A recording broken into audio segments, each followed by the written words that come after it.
Working on the Trans Am today. Not really happy with the work that was done to the dash here. The car was like this when I got it. So it kind of almost looks like the brake light's on. And then the high beam also kind of looks like it's on.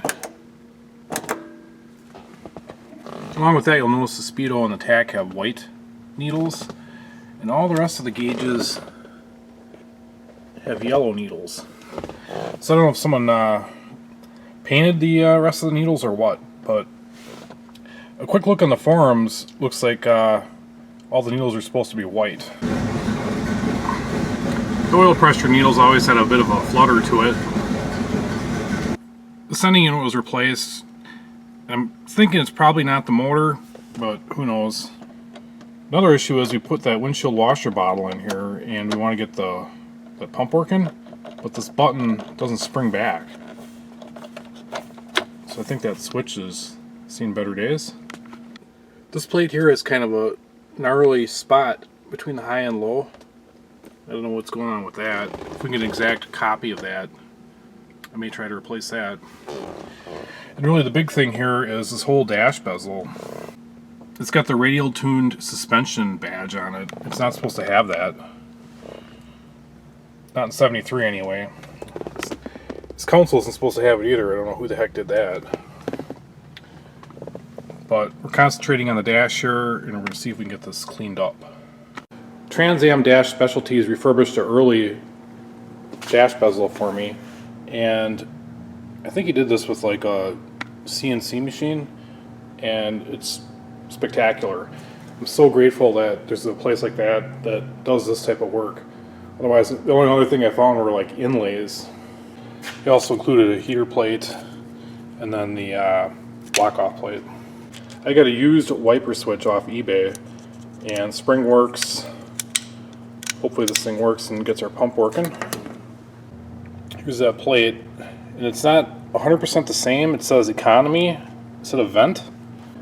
Not sure what to think about that, but according to this is the correct one. And I figured I'd show you the gauges. I got these with the car, and the guy I bought it from said he didn't like those stickers, and I don't really like them either. You can see those needles are possibly painted fluorescent orange.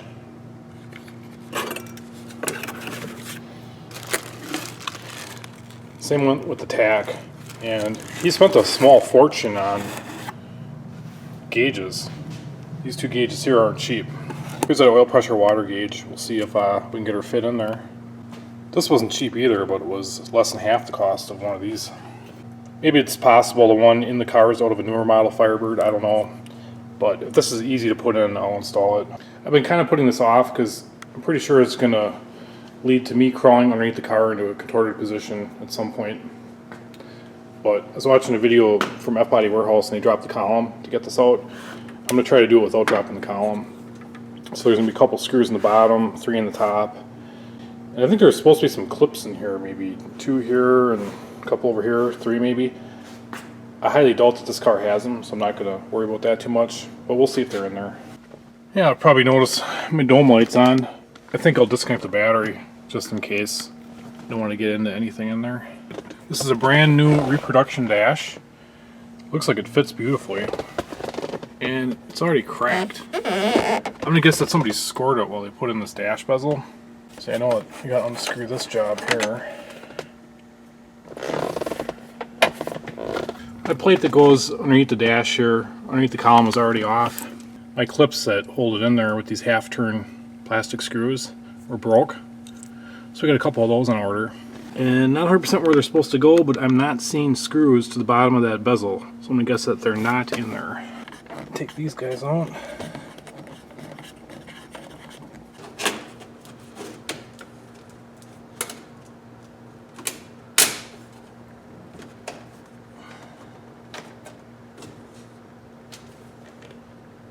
It appears that probably not supposed to have this bird here either. You can see it was cleaned so many times, it was actually starting to wear off the engine turned finish. Possibly a little discolored there too. Maybe a smoker had this car. It's kind of yellowish. I've seen a mismatched set of screws around the perimeter of this gauge cluster. We'll take those out and see what happens. Kind of thinking it might be a good idea to tape this whole surface here if you're doing your dash bezel to try to not score it like whoever did. Alright, it's unplugged, but I've come to the conclusion that I have to drop the column to get the gauge cluster out. I don't want to mess up the top of this dash at all. The 73 column has a plate that's welded to it, and that has to be undone before you actually drop the column, otherwise you'll bend the crap out of that plate. So we'll take this cover off here and then undo that. There's our 3 screws there, there, and there. Looks like room for a 4th, but there's not one in it. Alright, the bottom of this column's loose now. There's 4 screws holding this bracket in, and then a couple more holding the column. Then the column should drop downward. I'm supporting this column with my knees.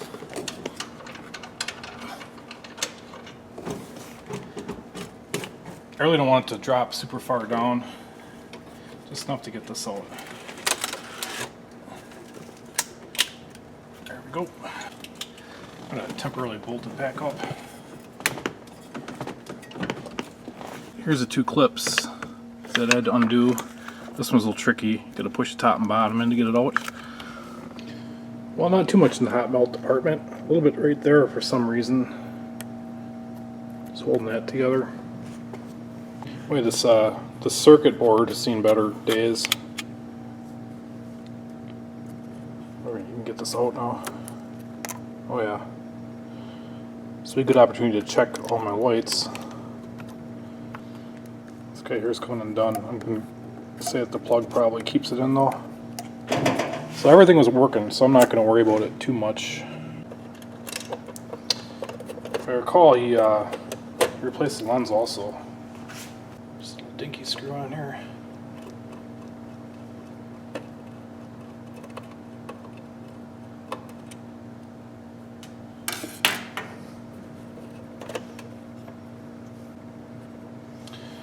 Alright, what's the situation here?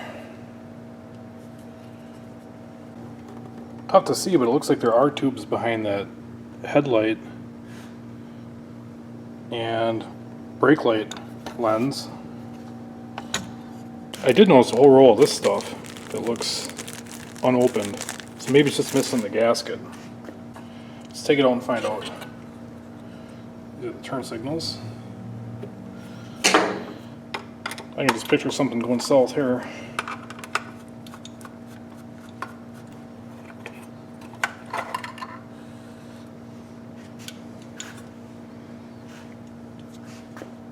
Got a couple LED bulbs in here.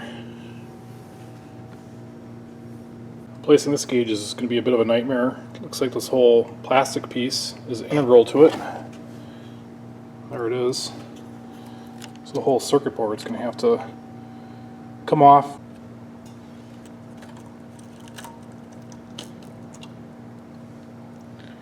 Yeesh, I sure hope they make this in reproduction.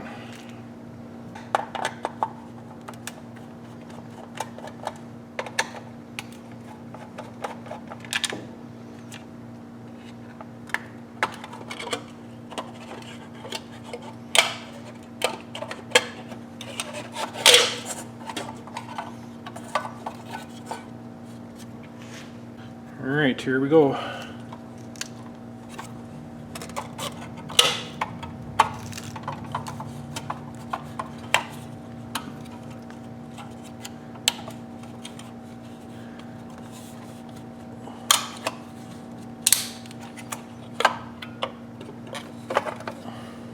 I wonder if there's a space between these 2 tubes in the face.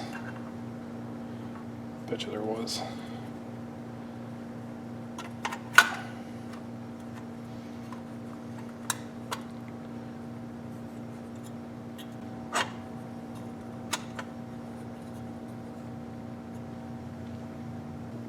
So I'm looking at these and it sure appears like that should have worked. So I don't know if it's the face that's picking up light. Here's the original. It fits around all 4 of these prongs. It's a hair bigger than that job. Looks like they're approximately the same height, this one being a hair taller. Got a good unscratched part of the lens there. Well, it's not the prettiest thing, but I got the foam on there, and then I found myself covering the perimeter with electrical tape to try to seal up this edge, to try to prevent some of this light intrusion.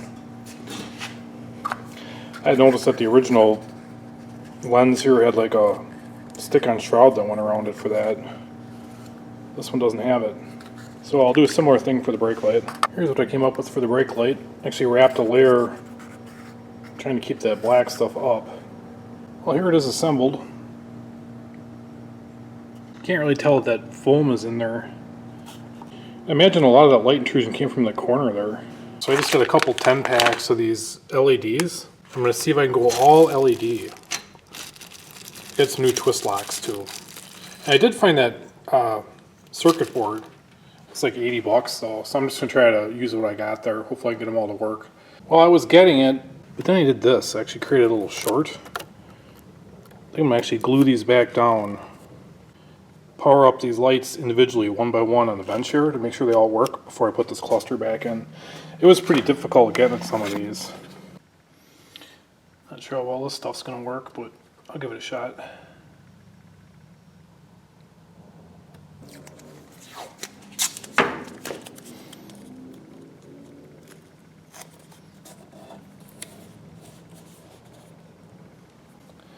I've identified this as a ground, and I'm just trying to figure out where the heck this trace goes to. It's a little dim up here. Let me pull this one out once.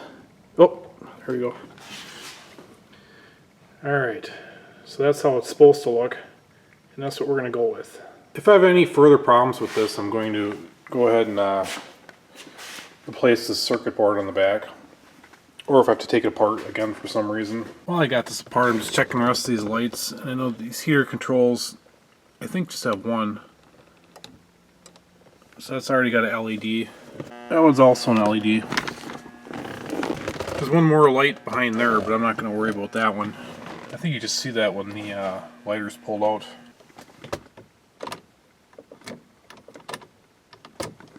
We're onto this wiper switch. Someone did me the favor of putting a metric headed screw or bolt in here.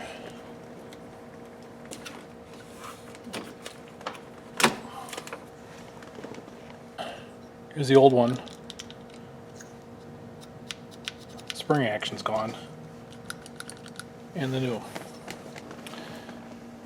Not the best angle, but I got you in the tripod. Let's see if I can get this plate off of here. I was able to pop off this cover, and I think I am going to put the new one on. I'll just leave these bottom two not completely wrapped around it. But looking at this, I even went as far as to get the buttons. But it just seems like a can of worms, and these buttons are really on there. So I think I'm just going to leave that until this car gets a full restoration. But this thing is looking pretty beat compared to the new one. So I'm going to see if I can get this off without completely destroying it.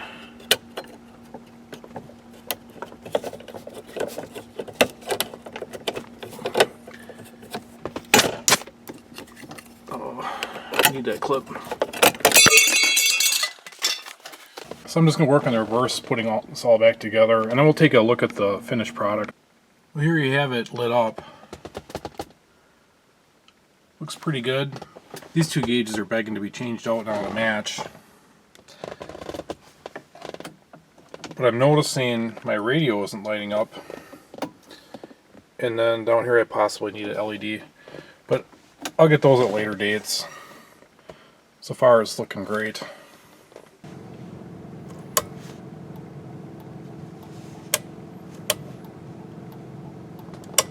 It appears our light intrusion problems are completely solved. The oil pressure gauge needle fluttering issue is resolved. Our water's not coming up like it should. I think I might need a different sending unit or something. I don't know. Or maybe I gotta give it some more time to warm up. But all in all, it's looking beautiful. Really, the dash is one of the big selling points for me of these old Trans Ams. These things really pop. They're fun to look at when you're driving. I was just looking at this bezel here, and appears somebody glued that emblem on. Maybe the bird too, I don't know. But this is possibly an older dash bezel also, which is nice. It'll be a nice core. Maybe I can send it in and get this one refinished also. Considering someone glued that thing on the dash, I'm just going to go for it. I really don't want this thing here.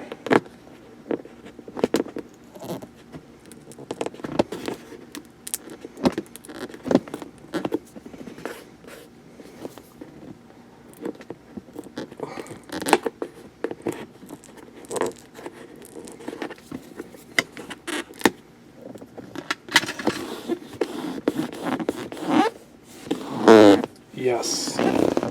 This counsel's in pretty nice shape. Hopefully that relaxes there. I got a couple new clips for this piece. This one's broke and so was this one. This is just like a half turn type of deal. And the box of doodads I got with this car, I think he gave me another one of these. I'll see if I can get the new one on there. Looks like there's just a couple of tabs that get bent over on it.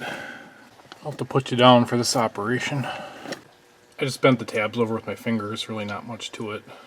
I used one of these and the old sending unit was right on the money and the old gauge read perfect at about 160-ish. And I'm getting about 120 fully warmed up with the new gauge, so it's about 40 degrees off. I talked to Ames and they said, we'll try this. I doubt it's going to work, but we'll screw it in, see what happens. Got all my coolant drained there, at least below the level of its sending unit. Let's see if we can break it free.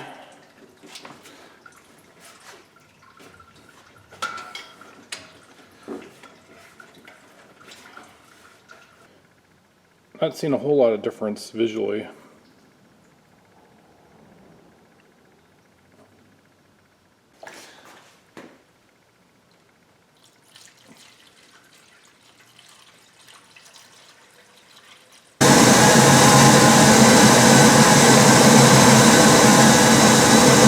The old gauge you can shoot right up to 160.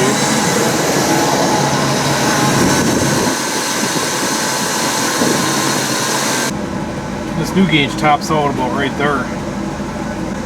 So it's definitely low, but to get back with Ames on that one. That's about it for this video. Thanks for watching.